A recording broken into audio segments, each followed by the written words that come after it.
దోనకొండ మండలంలో అసాంఘిక కార్యకలాపాలకు పాల్పడే వారిపై కఠిన చర్యలు తీసుకుంటామని దోనకొండ ఎస్ఐ రామకృష్ణ హెచ్చరించారు.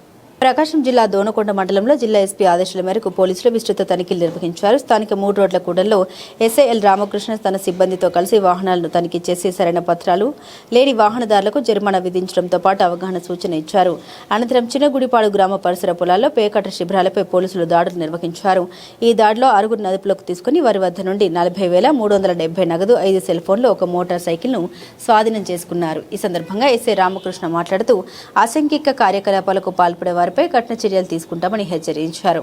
అలాగే వేసవి సెలవుల్లో విద్యార్థులు తల్లిదండ్రుల అనుమతి లేకుండా వాహనాలు నడపడం, ట్రిపుల్ రైడింగ్ చేయడం, ప్రమాదకరంగా ఈతకు వెళ్లడం వంటి వాటిని నివారించాలని సూచించారు. పిల్లలపై తల్లిదండ్రులు ప్రత్యేక నిఘా ఉంచి జాగ్రత్త పాటించాలని విజ్ఞప్తి చేశారు. అందరికీ నమస్కారం. నేను ఎల్ రామకృష్ణ, దొనకొండ నూతన ఎస్ఐగా బాధ్యతలు స్వీకరించుకున్నాను.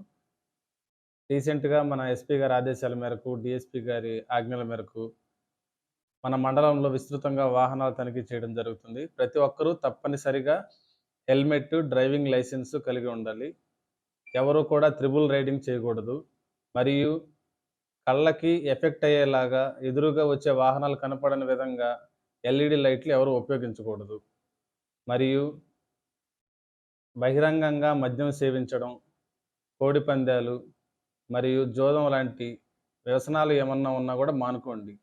ఎవరు కూడా అలాంటి పనులు చేయకూడదు. ఒకవేళ చేసినచో దానికి చట్టపరమైన తగు చర్యలు తీసుకోబడతాయి.